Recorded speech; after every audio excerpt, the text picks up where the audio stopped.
Praise the lord, హల్లెలూయా. దేవుని పరిశుద్ధ నామానికి మహిమ కలుగును గాక. క్రీస్తు యేసునందు నా ప్రియమైన దేవుని బిడ్డలైన మీ అందరికీ హృదయపూర్వకమైన శుభములు తెలియచేస్తున్నాను. ప్రియులారా, ఎలా ఉన్నారు? మహా ఉచితమైన కృప చేత దేవుడు మనల్ని ఇంతవరకు కాపాడి సజీవులకు నిలబెట్టారు. అందుకు దేవునికి కృతజ్ఞతాస్తుతి చెల్లిస్తున్నాను. హల్లెలూయా. సో ఈ రోజున మాది ఒక చిన్న సాక్ష్యం. సో మీరు ఈ యొక్క దినమందు దేవుని యొక్క వాక్యాన్ని మీరు తమ్లైనను చూస్తున్నారు, దీనులను ఆదరించు దేవుడు అని. సో మన ప్రభువు ఆయనకి ఇవ్వబడినటువంటి పేర్లు ఆయన స్వభావాన్ని చూపిస్తున్నాయి. సో దేవుని యొక్క సన్నిధిలో మనం ఎంతగా దీనులమై ఉంటామో దీనులను ఆయన ఆదరిస్తాడు అనేది తప్పకుండా ఆయన యొక్క లేఖనం. అది భూమి ఆకాశం గతించినటువంటి పరిస్థితి. దేవుడు తన యొక్క స్వభావానికి విరుద్ధంగా ఏమీ చేయడని కూడా దేవుని యొక్క లేఖనం తేటగా చెబుతుంది. సహోదరులారా, దేవుని బిడ్డలారా, ఈ వారంలో గతకాలం అంటే 1వ తేదీకి ముందు నుంచే 9వ తేదీ ఉదయం పాసెస్ మీటింగు, సాయంకాలం గాస్పల్ పబ్లిక్ మీటింగ్ అని మనం ఏర్పాటు చేసాం, కుటుంబ ఆశీర్వాద కూడిక అని. సో ఆ పరిస్థితిలో ఆ దినం బాగా ఆశీర్వాదకరంగా జరిగింది. దానికి ముందు ఎంతో భయంకరమైన పోరాటం మేము ఎదుర్కొన్నాం. ప్రియమైనటువంటి దేవుని బిడ్డలారా, సరిగ్గా ఆదివారం 7వ తేదీ రాత్రి 12:20-30 మధ్యలో మా పాస్టర్ గారు పడుకున్న ఆవిడ కూడా సడన్గా లేచి భయంకరంగా దగ్గటం ప్రారంభించింది. దగ్గుతుంటే నేనేమనుకున్నా అంటే ఏదో ప్రాబ్లంగా ఉంటుంది, మామూలుగా దగ్గు వచ్చింది, తగ్గిపోతుందేమో అన్నట్లుగా 1 నిమిషం 2 నిమిషాలు గమనిస్తున్నా దగ్గు తగ్గటం లేదు. నేను ఒక గదిలో ఉన్నాను, ఆమె బయట పడుకున్నారు. హాల్లో ఆమె పడుకో ఉంది, నేను గదిలో ఉన్నాను, వాకింగ్ చదువుకుంటున్నాను. సో సమయంలో నేను లేచి వెళ్ళిన తర్వాత పరిస్థితి చూస్తే అప్పటికి భయంకరంగా చెమట్లు పట్టేస్తున్నాయి, ఊపిరి అందటం లేదని తలకిందులైపోతుంది. సమయంలో నా తమ్ముడికి నేను ఫోన్ చేయటం, ఆయన ఇక తప్పదు, పరిస్థితి బాగోలేదు, నువ్వు వెంటనే హాస్పిటల్కి తీసుకెళ్ళమనగానే చర్చి విశ్వాసి సహోదరి మా దగ్గరికి వస్తున్నారు. ఆవిడ సంఘ ప్రారంభం నుంచి ఉన్నటువంటి సహోదరి సుశీలక్క గారు, ఆమె భర్త వాళ్ళు బయలుదేరి పాస్టర్ గారిని ఒక హాస్పిటల్లో జాయిన్ చేయించారు.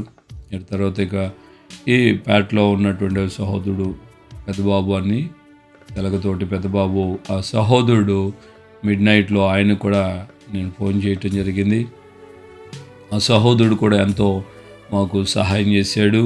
ఆ రాత్రి వచ్చి ఆయన పెద్ద డయాగ్నోసిస్ సెంటర్ నడుపుతున్నాడు ఆయన. ఆ సహోదరుని ద్వారా కూడా అక్కడ ఉన్నటువంటి స్టాఫ్ అంతా కూడా, హాస్పిటల్లో ఉన్న స్టాఫ్ ఎమ్మటెమ్మటి పాస్టర్ గారికి అనేక విధాలుగా ట్రీట్మెంటు ఇవ్వడానికి ప్రయత్నం ప్రారంభించారు. వెంటనే మంచిగా కేర్ తీసుకొని ఆ యొక్క పరిస్థితిని చక్కదిద్దటం ప్రారంభించారు. అప్పటికే షుగర్ లెవెల్ 540కి వెళ్ళిపోయింది, బీపీ 210లో ఉంది. ఈ విధమైనటువంటి పరిస్థితి కండిషన్, సాచురేషన్ లెవెల్స్ అన్నీ కూడా 70కి పడిపోయినాయి.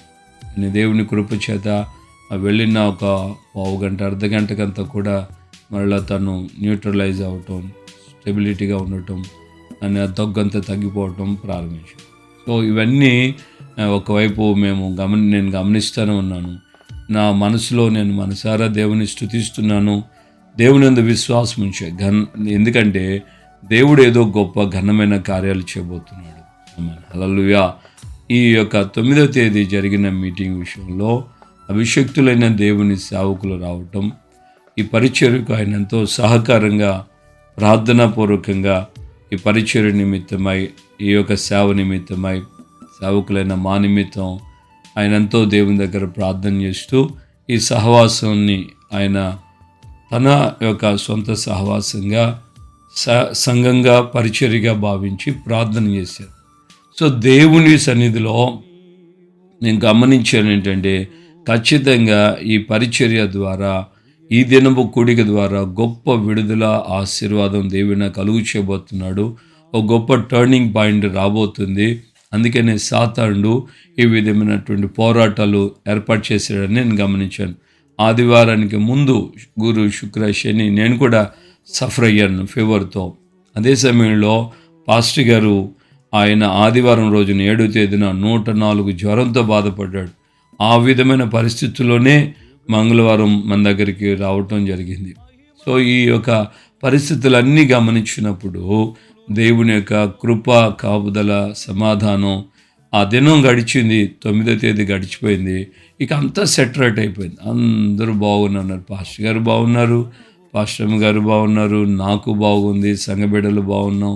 తోటి సేవకులందరూ కూడా ఎంతో కలిసి వచ్చి ఐక్యంగా మేమందరం కూడా కలిసి దేవుని యొక్క నామాన్ని స్తుతించి ఘనపరచడానికి ప్రభు సహాయం చేశాడు. ఇంచుమించుగా రాత్రి జరిగిన కూడికి ఒక 200కు పైగా జన సంఖ్య రావటం ప్రారంభించారు. అలాగే ఉదయకాలం కూడా దరిదాపు ఒక 100 మంది సేవకురాళ్ళు ఈ లోకల్ ఫాస్టర్స్ ఫెలోషిప్ కూడా కొంత కలుసుకోవటం జరిగింది. ఈ విధంగా దేవుని యొక్క కృప చేత ఆ దినం ఆశీర్వాదకరంగా, దీవెనకరంగా దేవుడు మార్చాడు. ప్రాముఖ్యంగా ఈరోజు నేను చెప్పదలిచినటువంటి ఈ మాట ఏంటంటే, దీనులను ఆదరించు దేవుడు అని. మనం ఎంత దీనులుగా ఉంటామో ఆయన తప్పకుండా ఆయన ఆదరణతో మనల్ని ఆదరిస్తాడు. దేవుని వలన ఆయన ఆదరణ మనకు కలిగితే ఎంత క్లిష్ట పరిస్థితులైనా సరే మనం సంతోషంగా ఉంటాం. హల్లెలూయా. ప్రియమైన దేవుని బిడ్డలారా, ఈ యొక్క అనుభవాలన్నీ ఇప్పుడు జరిగినవన్నీ కూడా ఎందుకు ఈ మాట చెప్తున్నానంటే, మనం ఎంతగా దీనులమైపోతామో, అంటే మనకు కలిగి ఉన్న దేనిని బట్టి అయినా మనం అతిశయపడకుండా ప్రతి విషయంలో మనం దీనులుగా ఉన్నప్పుడు మనకి ఏమి ఉన్నా సరే, జ్ఞానమైన, ఆరోగ్యమైన, ఆస్తి అయినా, అంతస్తు అయినా, స్వరూపమైన, సొగసైన ఏవైనా సరే, ఈ భూ సంబంధమైనటువంటి ఏ యొక్క స్టేటస్ మనం కలిగి ఉన్నా వాటన్నిటిని పక్కన బట్టి మనం దేవునులుగా దేవుని సన్నిధిలో ఎంతగా కనపడతామో అంతగా దేవుని అభిషేకం మనల్ని బలపరుస్తుంది, కాపాడుతుంది. అదే సమయంలో దేవుడు కూడా మనల్ని ఆదరిస్తాడు. ఆయన వలన ఆదరణ మన జీవితంలో తెప్పరిల్లేటట్లుగా చేస్తుంది. ప్రాణము మరలా తిరిగి వచ్చేటట్లుగా చేస్తుంది. దేవుడు ఆదరించాడు. చనిపోయిన యాయూరు యొక్క కుమార్తె విషయంలో యాయూరుని దేవుడు ఆదరించాడు. ఏమన్నాడు తెలుసు కదా, భయపడుకు, నమ్మిక మాత్రం ఉంచు అన్నాడు. ఎప్పుడైతే యాయూరు యేసయ్య మాట యందు నమ్మిక ఉంచాడో యేసయ్య వచ్చి ఆ ఇంట్లో ఉన్న కన్నీళ్లను నాట్యంగా మార్చాడు. హల్లెలూయా. దేవుని యందు నీవు తగ్గించుకొని ఆయన మాటకి విధేయుడివై ఆయన యొద్ద నువ్వు నివసించడం ప్రారంభిస్తే, ఆయన యొక్క మాటను నమ్మి ఆయన మాటకు విశ్వాసం ఉంచి లోబడినటువంటి కారణాన్ని బట్టి దేవుడు నీ యొక్క కుటుంబానికి ఆయనే వచ్చి ఆయన వలన కలిగే ఆదరణ చేత నిన్ను ఆయన ఆదరిస్తాడు. హల్లెలూయా. ఆ విధంగా నీ వ్యక్తిగత జీవితంలో నీవైనా, నీ కుటుంబీకులైనా, నీ పరిస్థితి అయినా, నీ పరిచర్య అయినా దేవుని వలన ఆదరించబడేటట్లుగా నీవెంతకీ దీనుడిగా మారు మాట్లాడకూడదు. ఒక మాట దేవుడు చెప్పాడు యాయూరుతో, యాయూరు సైలెంట్ అయిపోయాడు, మారు మాట్లాడలేదు. అదేంటి ప్రభా, మౌనంగా ఉండు, భయపడుకో, నమ్మిక మాత్రం ఉంచు అని అంటున్నావే, యువతలో నేను వింటున్నటువంటి మాటలేంటో తెలుసా, యువతలో వచ్చి చెప్తున్న మాటలేంటో నీకు అర్థం కావట్లేదా, నా కుమార్తె చచ్చిపోయిందని చెప్తున్నారయ్యా, మరి నువ్వేమో భయపడుకు, నమ్మిక మాత్రం ఉంచు అని అంటున్నావేంటి, నీతో అయితే కుదరదులే, నేను పరుగులెత్తాల్సిందే అని చెప్పి యాయూరు అనలేదు. యాయూరు ఒకటే చేశాడు, నువ్వు చెప్పినట్లుగా నేను చేస్తానని మౌనంగా ప్రాణ, ఆత్మ, శరీరాలతో సైలెంట్ అయిపోయాడు.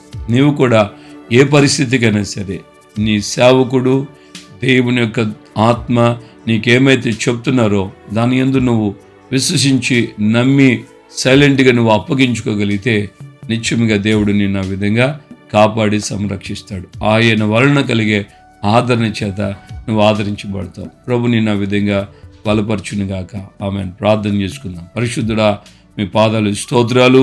ఈ ఉదయకాలమందు నాయన నాతో మాతో మీరు మాట్లాడి మమ్మల్ని బలపరిచారు. అవును తండ్రి, దీనులను ఆదరించు దేవుడిగా ఈ రోజున మీ యొక్క స్వభావమును మాకు అనుభవపూర్వకంగా నేర్పిస్తున్నందుకు స్తోత్రాలు.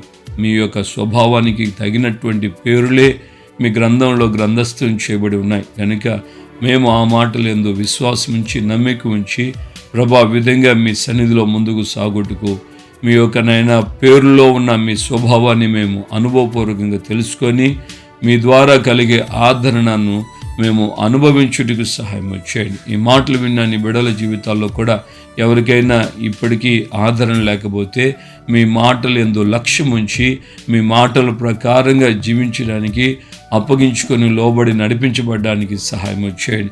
కృపయు కాపుదల సమాధానం మెండుగా అనుగురించి ఘనత మహిమ ప్రభావాలు మీరు మాత్రమే పొందమని యేసయ్య పరిశుద్ధ నామములో ప్రార్థన చేసి పొంది ఉన్నాము తండ్రి. ఆమేన్. ప్రభు అయిన యేసుక్రీస్తు కృపయు తండ్రి అయిన దేవుని ప్రేమ పరిశుద్ధాత్మిక అన్యోన్య సహవాసం సమాధానం ఇప్పుడు ఎల్లప్పుడు సకల పరిశుద్ధులకి మనకును ప్రభు రాకడ పర్యంతం కృపతోడే ఉండి నడిపించునుగాక. ఆమేన్. ఆమేన్. హల్లెలూయా. ప్రభువైన అందరికీ వందనాలు. నిశ్చయం నీవు దేవుని సన్నిధిలో దీనుడిగా ఉన్నప్పుడు ఆయన వలన కలుగుతున్న ఆదరణ చేత నువ్వు ఆదరించు. ప్రభు నిన్ను బలపరుచు.